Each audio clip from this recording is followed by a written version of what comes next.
पीले रंग का अंगरखा दिया। यूसुफ के भाई उससे ईर्ष्या करते थे, उन्होंने उससे नफरत की। स्वप्न भी देखे। मेरे स्वप्न में हम खेत में पूले बांध रहे थे, उसने कहा, और तुम्हारे पूलों ने मेरे पूले को दंडवत किया। यूसुफ के भाइयों ने उससे और भी ज्यादा नफरत की।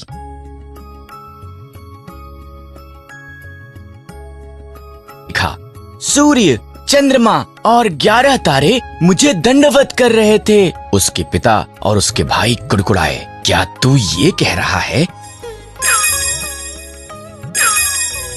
उसके भाई खेतों में उनके भेड़ों की निगरानी कर रहे थे। उन्होंने उसे उनकी तरफ आते हुए देखा। उन्होंने उसे मार देने और उसके स्वप्नों का अंत करने की योजना बनाई।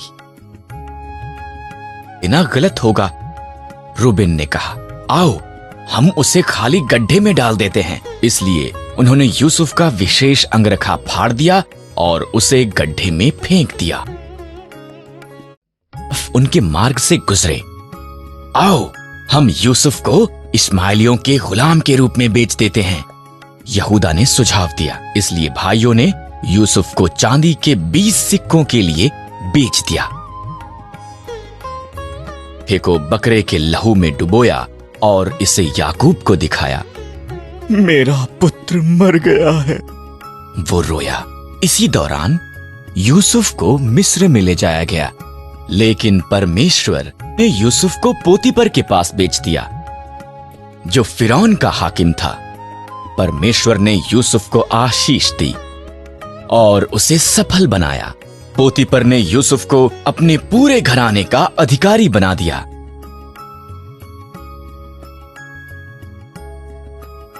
पाप करे, यूसुफ ने इनकार कर दिया, इसलिए उसने उसके बारे में झूठ बोला। पोतीपर ने अपनी पत्नी पर विश्वास किया और यूसुफ को जेल में डाल दिया गया।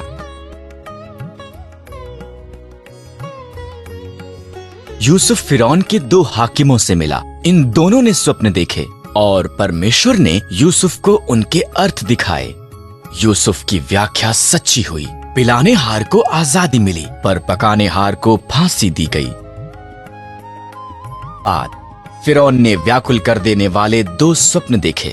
पिलाने हार को जो यूसुफ ने उसके लिए किया था याद आया और फिरौन को बताया। इस तरह फिरौन ने यूसुफ को बुलाया और उसे अपने स्वप्न बताए। ईश्वर ने यूसुफ को फिरौन के स्वप्नों का अर्थ दिखाया। 7 साल तक भरपूर फसल होगी, यूसुफ ने कहा, इसलिए भोजन को जमा कर लें, क्योंकि इसके बाद 7 साल का अकाल होगा।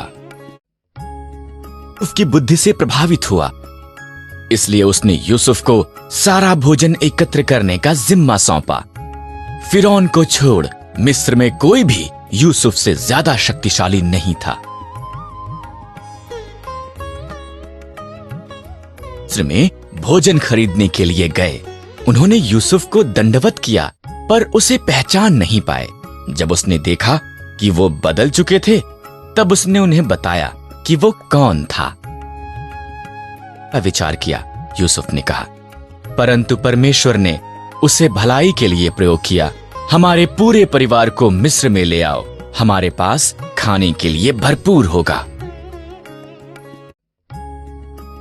हुआ था, नया फिरौन डरता था कि इजरायली बेहद शक्तिशाली बन जाएंगे, इसलिए उसने उन्हें गुलाम बनाकर उनसे बेहद बुरा बर्ताव किया।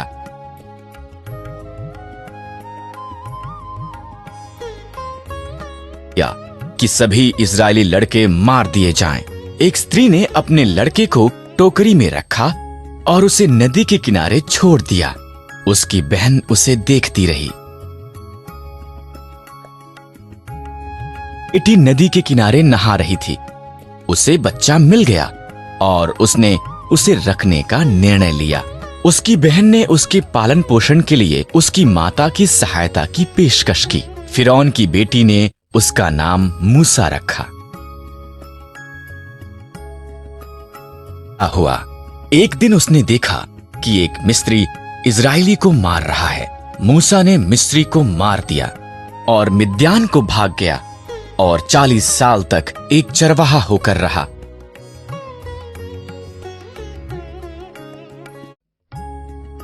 और अब पर्वत पर अपनी भेड़ों की निगरानी कर रहा था। परमेश्वर की आवाज एक जलती झाड़ी से बोलने लगी, मूसा, मेरे लोग कष्ट में हैं। मैंने उन्हें आजाद कराने के लिए तुझे चुना है। मूसा ने जवाब दिया, मैं तुम्हारी सहायता करूंगा। परमेश्वर ने वादा किया, अपनी लाठी नीचे फेंक। मूसा ने किया। वो लाठी एक सांप में बदल गई। जब उसने इसे उठाया, वो पुनः एक लाठी बन गई।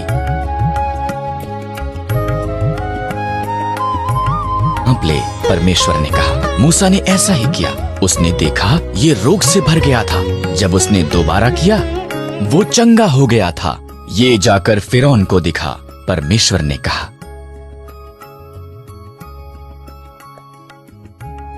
अच्छा वक्ता नहीं हूं। मूसा ने कहा, मैं तुझे शब्द दूंगा।